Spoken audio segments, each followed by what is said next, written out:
भविष्य सांगतो आणि कोट्यावधी रुपयांची माया जमा करतो, असा अशोक खरात उर्फ कॅप्टन खरात म्हणून प्रचलित असलेला भोंदू बाबा याचं ज्या ठिकाणी सर्वाधिक वास्तव्य राहिलेलं आहे त्या ठिकाणी आपण आलेलो आहोत. हे ठिकाण आहे सिन्नर तालुक्यातील मिरगाव येथील त्याचं फार्म हाऊसचं.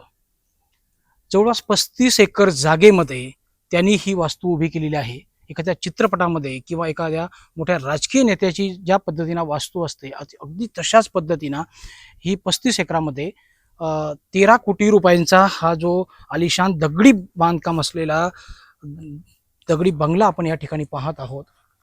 आपण जर वर बघितलं तर वरच्या छतापासून तर खालच्या फ्लोरिंगपर्यंत सर्वत्र दगडी बांधकाम केलेलं आहे आणि अतिशय सुसज्ज अशी ही इमारत आहे. त्या समोरच्या खिडकीवर आपण जर बघितलं तर नारळ देखील त्या ठिकाणी टांगलेला आहे. म्हणजे जादूटोणाचे प्रकार सुद्धा या ठिकाणी होत असावेत असा एक अंदाज या ठिकाणी व्यक्त केला जातोय. किंवा याचे स्थानिक मंडळी जी आहेत ते देखील सांगतात की रात्री अपरात्री या ठिकाणी ज्यावेळेस कॅप्टन खरात या ठिकाणी असायचे त्यावेळेस अशा पद्धतीनं प्रकार घडत होते असं देखील स्थानिक मंडळीकडनं सांगितलं जात आहे. त्याच पद्धतीनं बंगल्याची जी प्रतिमा जर बघितली, आपण जी दृश्य पाहतोय, आजूबाजूला सर्व नारळाची झाडं आहेत. बाजूलाच ही जी संरक्षण भिंत आहे ही साधारण 15 ते 20 फुटाची उंची आहे. वरती तारेचं कंपाऊंड केलेलं आहे.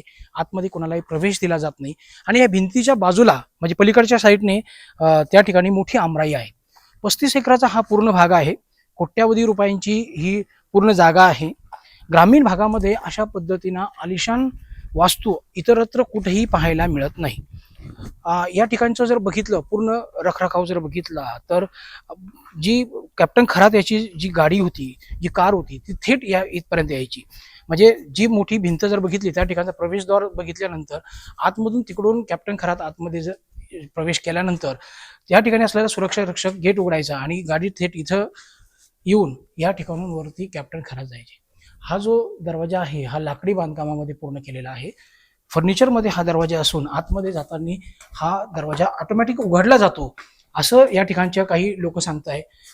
ही पूर्ण वास्तू जर बघितली तर आपण पाहू शकतो की अतिशय आलिशान पद्धतीनं याची बनवलेली आहे.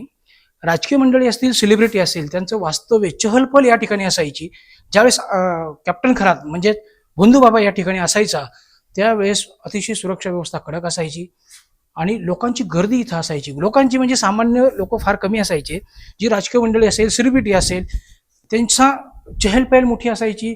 आतमध्ये सर्व पद्धतीचा सर्वात महत्त्वाचं म्हणजे हा जो बंगला आहे हा बाहेरून असा दिसतो तर आतून कसा दिसत असेल आपण याचं एकंदरीत आपण इमॅजिन करू शकतो की बाहेरील बाजू याची अशी आहे तर आतमध्ये कसं असेल. अतिशय सुसज्ज कोट्यावधी रुपये खर्च करून उभारलेली ही वास्तू आहे.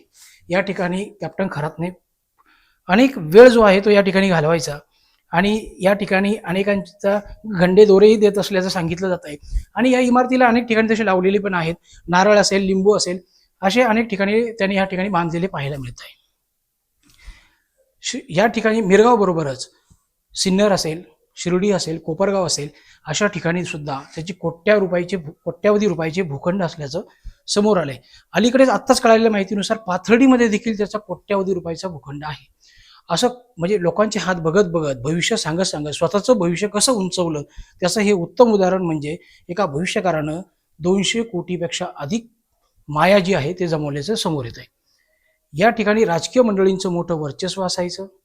राजकीय मंडळी इथं यायचे आणि या ठिकाणी भोंदू बाबा जो आहे तर त्यांच्यावर उपचार करायचा असं या ठिकाणचे जे सुरक्षा रक्षक किंवा इतर स्थानिक मंडळी आहेत त्यांचं सांगणं आहे. देवाचं मंदिर बाजूला आहे. त्यानंतरचा हा जो भाग आहे या ठिकाणी हा सर्व चालायचं. मंदिर हे भोलेनाथाचं महादेवाचं मंदिर आहे. मंदिर असावं आणि त्याचं देवाचं दर्शन घ्यावं ही भावना प्रत्येकाची असते. मात्र भोंदू बाबामुळे ईशानेश्वराच्या देवाच्या श्रद्धेला कुठेही तडा जाता कामा नये ही आपल्या सर्वांना विनंती आहे. आज जर बघितलं तर या ठिकाणी सर्व शुकशुकाट आहे. मंदिरात देखील शुकशुकाट पाहायला मिळतोय. हा जो पूर्ण परिसर आहे ज्या ठिकाणी नेहमी गजबज असायची तेथे देखील शुकशुकाट झाल्याचं दिसून येत आहे. म्हणजे भोंदू बाबाचे एक एक कारनामे समोर यायला लागले आणि भोंदू बाबाचा हा परिसर निर्जीव होताना पाहायला मिळतोय. बंधू बाबावर कारवाई होणं अपेक्षितच आहे. कडक कारवाई झाली पाहिजे.